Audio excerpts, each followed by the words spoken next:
ನಮಸ್ಕಾರ ಸ್ನೇಹಿತರೆ. 1971 ಭಾರತದ ಇತಿಹಾಸದಲ್ಲೇ ಸುವರ್ಣಾಕ್ಷರಗಳಲ್ಲಿ ಬರೆದಿಡಬೇಕಾದ ವರ್ಷ. ನಮ್ಮ ನೆರೆಯ ಪೂರ್ವ ಪಾಕಿಸ್ತಾನದ ಮೇಲೆ ಅಂದ್ರೆ ಇಂದಿನ ಬಾಂಗ್ಲಾದೇಶದ ಮೇಲೆ ಪಾಕಿಸ್ತಾನದ ಸೇನೆ ನರಮೇಧೆ ನಡೆಸಿದಾಗ, ಅಲ್ಲಿನ ಹೆಣ್ಣು ಮಕ್ಕಳ ಮಾನಹರಣ ಆಗ್ತಿದ್ದಾಗ ರಕ್ಷಣೆಗೆ ನಿಂತಿದ್ದು ಭಾರತದ ಸಾವಿರಾರು ಸೈನಿಕರು ತಮ್ಮ ರಕ್ತ ಚೆಲ್ಲಿ ಪ್ರಾಣ ಕೊಟ್ಟು ಬಾಂಗ್ಲಾದೇಶಕ್ಕೆ ಸ್ವಾತಂತ್ರ್ಯ ಕೊಡಿಸಿದ್ರು.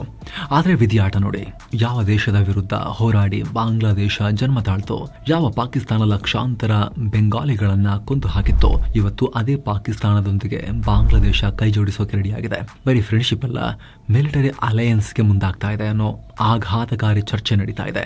ಈ ಒಪ್ಪಂದದ ಜೊತೆಗೆ ಕೇಳಿ ಬರ್ತಿರೋ ಆ ಒಂದು ಅಕ್ಷರ ಎನ್ ವರ್ಡ್ ಅಥವಾ ನ್ಯೂಕ್ಲಿಯರ್ ಡೀಲ್ ಅಥವಾ ಅಣ್ವಸ್ತ್ರ ಒಪ್ಪಂದ, ಈ ಪದ ಕೇಳಿಸ್ತಾ ಇದೆ.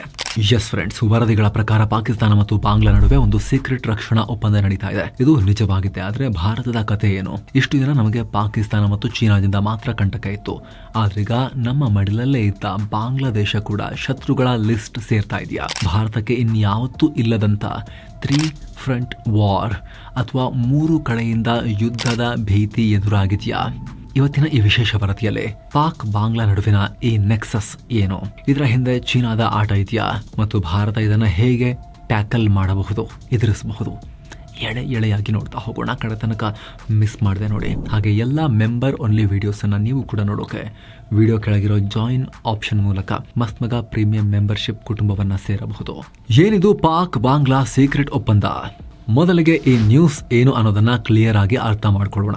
ಕಳೆದ ವಾರ ಹಲವಾರು ಪ್ರತಿಷ್ಠಿತ ಅಂತಾರಾಷ್ಟ್ರೀಯ ಮಾಧ್ಯಮಗಳು ಒಂದು ಸ್ಫೋಟಕ ವರದಿಯನ್ನ ಪ್ರಕಟ ಮಾಡಿವೆ. ಅದರ ಪ್ರಕಾರ ಇತ್ತೀಚೆಗೆ ಬಾಂಗ್ಲಾ ರಾಜಧಾನಿ ಢಾಕಾದಲ್ಲಿ back to back high voltage meetings ಆಗಿವೆ. ಯಾರ್ಯಾರು ಮೀಟ್ ಆಗಿದ್ದಾರೆ ಗೊತ್ತಾ? ಬಾಂಗ್ಲಾ ವಿದೇಶಾಂಗ ಸಲಹೆಗಾರ MD ತೌಹಿದ್ ಹುಸೇನ್, ಬಾಂಗ್ಲಾದಲ್ಲಿರೋ ಪಾಕಿಸ್ತಾನದ high commissioner Syed Ahmed Maroof meet ಆಗಿದ್ದಾರೆ.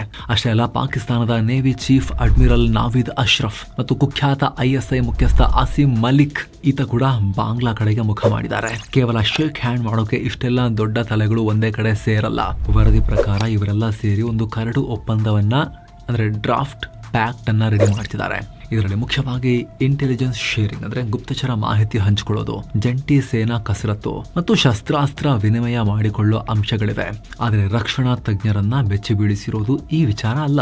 ಅವ್ರು ಹೇಳ್ತಿರೋ ಪ್ರಕಾರ ಈ ಒಪ್ಪಂದ ಸೌದಿ ಅರೇಬಿಯಾ ಮಾಡೆಲ್ ನಲ್ಲಿದೆ ಅಂತ. ಹಾಗಿದ್ರೆ ಏನಿದು ಸೌದಿ ಮಾಡೆಲ್?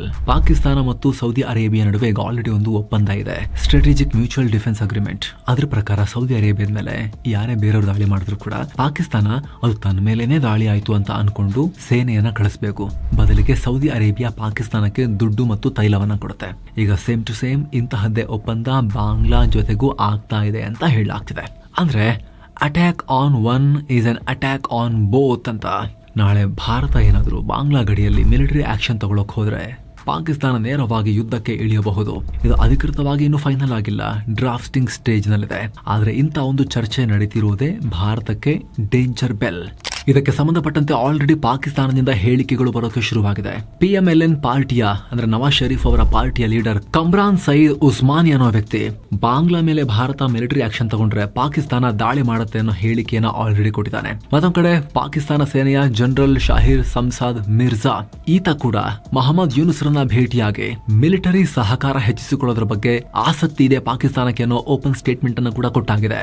ಇದರ ಅರ್ಥ ಭಾರತವನ್ನ ಇನ್ನೊಂದು ಸೈಡ್ ನಿಂದಲೂ ಕೂಡ ಪೂರ್ವದಿಂದಲೂ ಕೂಡ ಕಟ್ಟಿ ಹಾಕೋಕೆ ಪಾಕಿಸ್ತಾನ ಬಾಂಗ್ಲಾದೊಂದಿಗೆ, ಯೂನುಸ್ ಗ್ಯಾಂಗ್ನ ಬಾಂಗ್ಲಾದೊಂದಿಗೆ ತುಂಬಾ ಕ್ಲೋಸ್ ಕೋಆಪರೇಷನ್ ಅನ್ನ ಸಾಧಿಸ್ತಾ ಇದೆ. ಬಾಂಗ್ಲಾ ಕೈಗೆ ಅಣ್ವಸ್ತ್ರ, ನ್ಯೂಕ್ಲಿಯರ್ ಅಂಬ್ರೆಲ್ಲಾ ಭೀತಿ. ಈಗ ಈ ವಿಚಾರದ ಮತ್ತೊಂದು ಮಗ್ಗುಲನ್ನ ನೋಡೋಣ. ಅದೇ ನ್ಯೂಕ್ಲಿಯರ್ ಆಂಗಲ್. ಪಾಕಿಸ್ತಾನದ ಹತ್ರ ಅಣ್ವಸ್ತ್ರ ಇದೆ ಅನ್ನೋದು ಜಗತ್ತಿಗೆ ಗೊತ್ತು, ಭಾರತದ ಹತ್ರನೂ ಇದೆ. ಆದ್ರೆ ಬಾಂಗ್ಲಾ ಹತ್ರ ನ್ಯೂಕ್ಲಿಯರ್ ಅಸ್ತ್ರ ಇಲ್ಲ. ವರದಿಗಳ ಪ್ರಕಾರ ಪಾಕಿಸ್ತಾನ ಬಾಂಗ್ಲಾಗೆ ನ್ಯೂಕ್ಲಿಯರ್ ಅಂಬ್ರೆಲ್ಲಾ ಅಥವಾ ಅಣ್ವಸ್ತ್ರದ ಛತ್ರಿಯನ್ನ ಒದಗಿಸುವ ಆಫರ್ ಕೊಡ್ತಾ ಇದೆ ಅಂತ. ಇದರ ಅರ್ಥ ಪಾಕಿಸ್ತಾನ ತನ್ನ ಪರಮಾಣು ಸ್ಫೋಟಕಗಳನ್ನ ಬಾಂಗ್ಲಾದೇಶಕ್ಕೆ ಪಾರ್ಸೆಲ್ ಕಳಿಸುತ್ತೆ ಅಂತಲ್ಲ. ಅಷ್ಟು ಸುಲಭ ಇಲ್ಲ. ಅದಕ್ಕೆ ಬೇಕಾದ ಟೆಕ್ನಾಲಜಿ ಬಾಂಗ್ಲಾ ಹತ್ರ ಇಲ್ಲ ಮತ್ತು ಅಂತಾರಾಷ್ಟ್ರೀಯ ಕಾನೂನುಗಳು ಅದನ್ನು ಒಪ್ಪಲ್ಲ. ಆದರೆ ಎಕ್ಸ್ಟೆಂಡೆಡ್ ಡಿಟರೆನ್ಸ್ ಅನ್ನೋ ಕಾನ್ಸೆಪ್ಟ್ ಅಡಿಯಲ್ಲಿ ನಮ್ಮ ಮಿತ್ರ ರಾಷ್ಟ್ರವಾದ ಬಾಂಗ್ಲಾಗೆ ಯಾರಾದರೂ ಅಣ್ವಸ್ತ್ರ ಬೆದರಿಕೆ ಹಾಕಿದ್ರೆ ನಾವು ನಮ್ಮ ಅಣ್ವಸ್ತ್ರ ಬಳಸಿ ಅವರನ್ನ ರಕ್ಷಿಸ್ತೀವಿ ಅಂತ ಪಾಕಿಸ್ತಾನ ಘೋಷಣೆ ಮಾಡಬಹುದು. ಅಥವಾ ಪಾಕಿಸ್ತಾನದ ಅಣ್ವಸ್ತ್ರ ಕ್ಷಿಪಣಿಗಳಿಗೆ ಬಾಂಗ್ಲಾದಲ್ಲಿ ಜಾಗ ಕೊಡಬಹುದು, ಬೇಸಿಂಗ್ ಆಕ್ಸೆಸ್. ಸ್ನೇಹಿತರೆ, ಇದು ತುಂಬಾ ಸೀರಿಯಸ್ ಮ್ಯಾಟರ್. ಯಾಕಂದ್ರೆ ಇಷ್ಟು ದಿನ ಭಾರತದ ಪೂರ್ವ ಗಡಿಯಲ್ಲಿ ಅಂದ್ರೆ ಈಸ್ಟ್ ನಲ್ಲಿ ಯಾವುದೇ ನ್ಯೂಕ್ಲಿಯರ್ ಥ್ರೆಟ್ ಇರಲಿಲ್ಲ. ಈಗ ದಿಢೀರ್ ಅಂತ ಬಾಂಗ್ಲಾದೇಶದ ಬೆನ್ನ ಹಿಂದೆ ಹಿಂದೆ ಪಾಕಿಸ್ತಾನದ ಅಣ್ವಸ್ತ್ರ ಮುಂದೆ ನಿಂತ್ರೆ ಭಾರತ ತನ್ನ ರಕ್ಷಣಾ ನೀತಿಯನ್ನೇ ಚೇಂಜ್ ಮಾಡಬೇಕಾಗತ್ತೆ. ನಮ್ಮ ಸ್ಟ್ರಾಟಜಿಕ್ ಲೆಕ್ಕಾಚಾರಗಳೆಲ್ಲ ತಲೆ ಕೆಳಗಾಗ್ತವೆ. ಮೊದಲನೇ ರಿಸ್ಕ್ ಡರ್ಟಿ ಬಾಂಬ್. ನಮ್ಗೆಲ್ಲ ಗೊತ್ತಿರೋ ಹಾಗೆ ಈಗ ಬಾಂಗ್ಲಾದೇಶದಲ್ಲಿ ಸರ್ಕಾರ ವೀಕ್ ಆಗಿದೆ. ಅಲ್ಲಿ ಜಮಾತೆ ಇಸ್ಲಾಮಿ ತರದ ಉಗ್ರಗಾಮಿ ಸಂಘಟನೆಗಳು, ಮೂಲಭೂತವಾದಿಗಳು ಪವರ್ಫುಲ್ ಆಗ್ತಿದ್ದಾರೆ. ಇಂಥ ಟೈಮ್ನಲ್ಲಿ ಸಿವಿಲಿಯನ್ ಎನರ್ಜಿ ಹೆಸರಲ್ಲಿ ಪಾಕಿಸ್ತಾನದಿಂದ ಬರೋ ರೇಡಿಯೋ ಆಕ್ಟಿವ್ ಮೆಟೀರಿಯಲ್ ಈ ಉಗ್ರರ ಕೈಗೆ ಸಿಕ್ಕರೆ ಅವರದನ್ನ ಬಳಸಿ ಒಂದು ಡರ್ಟಿ ಬಾಂಬ್ ತಯಾರು ಮಾಡಬಹುದು. ಅದು ಬ್ಲಾಸ್ಟ್ ಆದ್ರೆ ನಮ್ಮ ಇಡೀ ಪಶ್ಚಿಮ ಬಂಗಾಳ ಮತ್ತು ಇಡೀ ಈಶಾನ್ಯ ಭಾರತಕ್ಕೆ ರೇಡಿಯೇಷನ್ ಹರಡುತ್ತೆ. ಇದು ಸಣ್ಣ ಪುಟ್ಟ ಯುದ್ಧಕ್ಕಿಂತ ಬಹಳ ಡೇಂಜರಸ್. ಹಾಗೆ ಇನ್ನೊಂದು ರಿಸ್ಕ್ ಏನ್ ಗೊತ್ತಾ ನಿಮಗೆ? Technology transfer. ಪಾಕಿಸ್ತಾನಕ್ಕೆ ನ್ಯೂಕ್ಲಿಯರ್ ಬ್ಲಾಕ್ ಮಾರ್ಕೆಟ್ ಅನ್ನೋ ಕುಖ್ಯಾತಿ ಇದೆ. Nuclear smuggler. ಪಾಕಿಸ್ತಾನದ ಅಣು ಪಿತಾಮಹ ಅಂತ ಕರೆಸ್ಕೊಳ್ಳೋ ಏಕ್ಯೂ ಖಾನೆ ದುಡ್ಡಿಗೋಸ್ಕರ ಉತ್ತರ ಕೊರಿಯಾ, ಇರಾನ್ ಮತ್ತು ಲಿಬಿಯಾಗೆ ಅಣು ಟೆಕ್ನಾಲಜಿ ಮಾರಾಟ ಮಾಡಿದ. ಇದು ಹಿಸ್ಟ್ರಿ. ಈಗ ಪಾಕಿಸ್ತಾನಕ್ಕೆ ದುಡ್ಡು ಬೇಕಾಗಿದೆ. ಬಾಂಗ್ಲಾದೇಶದ ಹತ್ರ ಅಲ್ಪ ಸ್ವಲ್ಪ ದುಡ್ಡಿದೆ. ನಾಳೆ ಇದೇ ಪಾಕಿಸ್ತಾನ ಬಾಂಗ್ಲಾದೇಶಕ್ಕೂ ಕದ್ದು ಮುಚ್ಚಿ ನ್ಯೂಕ್ಲಿಯರ್ ಟೆಕ್ನಾಲಜಿ ಮಾರಾಟ ಮಾಡಿದ್ರೆ ನಮ್ಮ ಪಕ್ಕದಲ್ಲೇ ಇನ್ನೊಂದು ಅಣ್ವಸ್ತ್ರ ರಾಷ್ಟ್ರ ಹುಟ್ಕೊಳ್ಳುತ್ತೆ. ನೆಕ್ಸ್ಟ್ ರಿಸ್ಕ್ ಏನ್ ಗೊತ್ತಾ? ಮೂರನೇದು, ಇವರು ಜಗತ್ತಿನ ಮುಂದೆ ನಾವು ಕರೆಂಟ್ ಉತ್ಪಾದನೆಗೆ ನ್ಯೂಕ್ಲಿಯರ್ ಪವರ್ ಬಳಸ್ತಾ ಇದ್ದೀವಿ ಅಂತ ಹೇಳ್ಬೋದು. ಆದರೆ ಆ ಸಿವಿಲಿಯನ್ ಪವರ್ ಮುಖವಾಡದ ಹಿಂದೆ ಭಾರತದ ವಿರುದ್ಧ ಸೇಡು ತೀರಿಸ್ಕೊಳ್ಳೋಕೆ ಏನೆಲ್ಲ ನಡೀಬಹುದು ಅನ್ನೋದನ್ನ ಊಹಿಸಿಕೊಳ್ಳೋಕ್ಕೂ ಕೂಡ ಸಾಧ್ಯ ಇಲ್ಲ.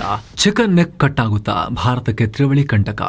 ಎಸ್, ರಕ್ಷಣಾ ತಜ್ಞರು ಇದನ್ನ 3 ಫ್ರಂಟ್ ವಾರ್ ಸಿನಾರಿಯೋ ಅಂತ ಕರಿತಾ ಇದ್ದಾರೆ. ಇಲ್ಲಿವರೆಗೂ ನಾವು 2 ಫ್ರಂಟ್ ವಾರ್ ಅಂದ್ರೆ ಪಾಕಿಸ್ತಾನ ಮತ್ತು ಚೀನಾ, ನಮಗೆ ಇನ್ಯಾರಿದ್ದಾರೆ ಬಾಂಗ್ಲಾ ಒಂಥರ ಸಾಮಂತ ರಾಷ್ಟ್ರ ತರ ಅಂತ ಅನ್ಕೊಳ್ತಾ ಇದ್ವಿ ಹಸೀನಾ ಇರೋ ತನಕ.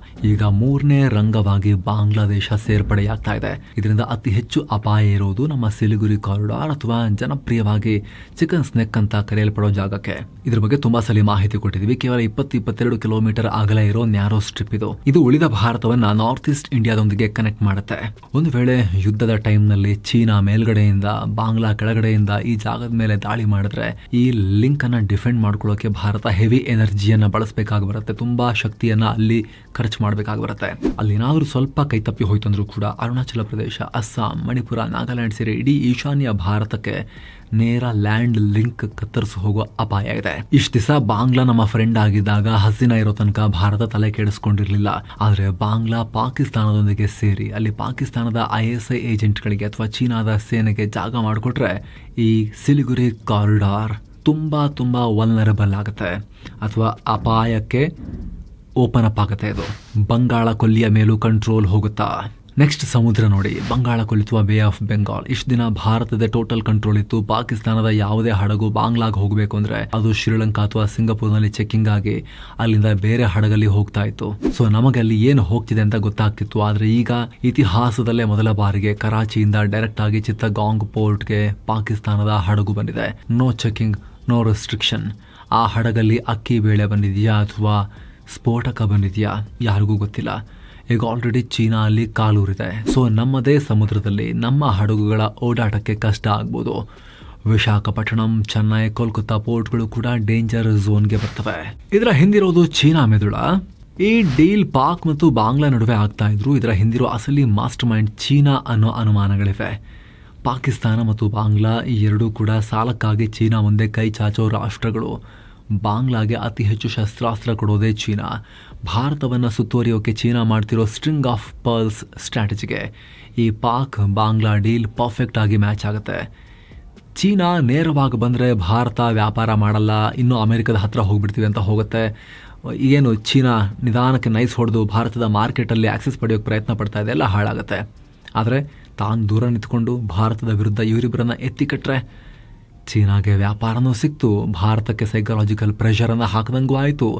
ಈ ಇಂಡಿಯನ್ ಓಷನ್ ಮತ್ತು ಬೇ ಆಫ್ ಬೆಂಗಾಲ್ ಏರಿಯಾದಲ್ಲಿ, ಅರೇಬಿಯನ್ ಸಿ ಏರಿಯಾದಲ್ಲಿ, ಭಾರತದ ಸುತ್ತಮುತ್ತಲ ಕಂಪ್ಲೀಟ್ ಸರೌಂಡಿಂಗ್ಸ್ನಲ್ಲಿ ಭಾರತದ ಪ್ರಭಾವವನ್ನು ಕಮ್ಮಿ ಮಾಡದಂಗೂ ಆಯಿತು. ಭಾರತ ಈಗ ಏನು ಮಾಡಬೇಕು? ತಜ್ಞರ ಪ್ರಕಾರ ತಕ್ಷಣ ಈ ಕೆಳಗಿನ ಕೆಲಸಗಳನ್ನು ಮಾಡಬೇಕು. ಸಿಲಿಗುರಿ ಕಾರಿಡಾರ್ನ ರಕ್ಷಣೆ, ಅಲ್ಲಿ ಸೇನೆಯನ್ನು ಇನ್ನಷ್ಟು ಗಟ್ಟಿ ಮಾಡಬೇಕು. ಅಲ್ಲಿಗೆ ಪರ್ಯಾಯ ಮಾರ್ಗಗಳನ್ನು ಕೂಡ ಹುಡುಕಬೇಕು.